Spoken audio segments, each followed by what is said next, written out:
Let me tell you the reason why a 30-year mortgage is non-existent anymore. There are no jobs that are going to keep you employed for 30 years. You will move multiple jobs, but more importantly, the economic cycle moves in about 5 to 7 years. So it's going to expand and contract. So if you're working, let's say you are working for a good employer and that employer is doing very well, they're going to do very well in a good economy. But as soon as the economy starts to contract, which I mentioned earlier, every 5 to 7 years, then layoffs are imminent. So if you're one of the ones that get caught up in the layoffs, then you have to adjust.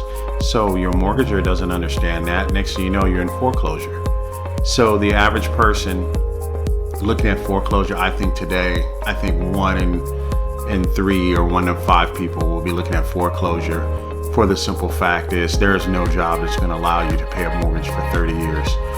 So that's why I say again, every purchase should be made with the intent of an investment.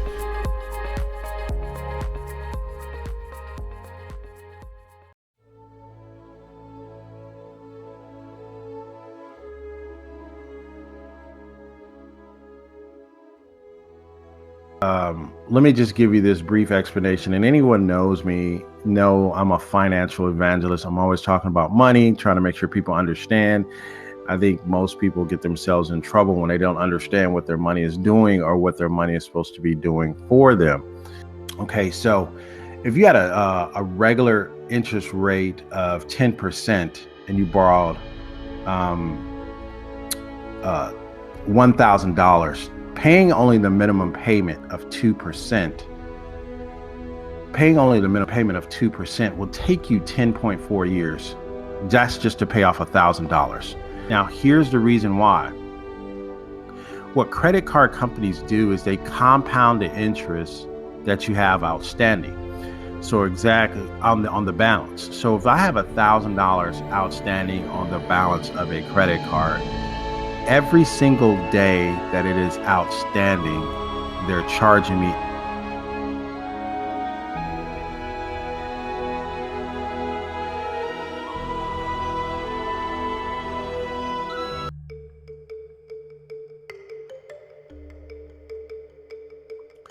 This particular area is really what's holding a lot of us back from retiring. A lot of people wake up and say, hey, I wish I could retire, but I still have a lot of debt that I'm trying to get rid of. I don't want to get up and go to work, but I still have this debt. And this is kind of what's putting us into this trap. Okay, so this is it's not a complicated slide, but let me break it down into some bite-sized pieces for you. This is the GDP, or the gross domestic product. And the gross domestic product it's the total of goods provided in a country during 1 year. It provides an economic snapshot of an economy and growth rate. So the GDP is our measurement, or a country's measurement of how well they're doing, or the country's cash. We'll call it the cash register in the sky. Okay, so at the end of the year, when we ring up our cash register and we put our receipts together with our expenses, this is what the GDP is. And it's a fancy term, but basically it's made up of these 4 components. What happens is, out of these 4 components, there's one component that drives this entire engine. There's one component that drives this entire bus, this entire US bus. And I will not hold the suspense over you longer, but the suspense is, it's the personal consumption.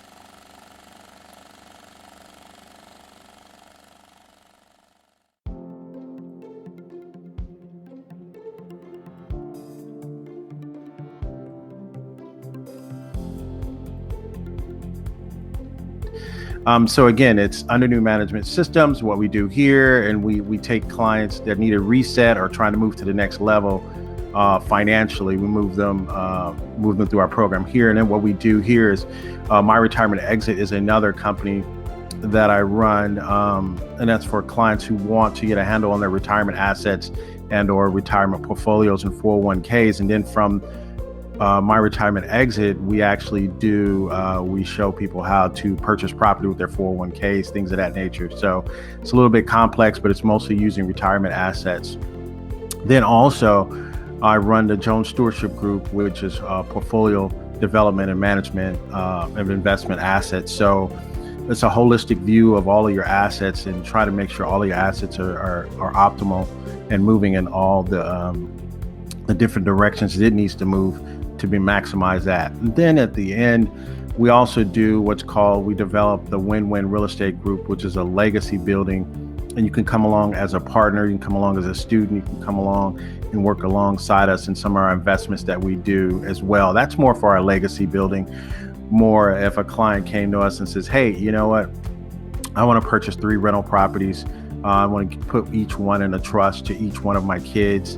And I want to be able to make sure that they receive income off of those and be able to pay for their children and their children's children. So that's basically how my company is structured. And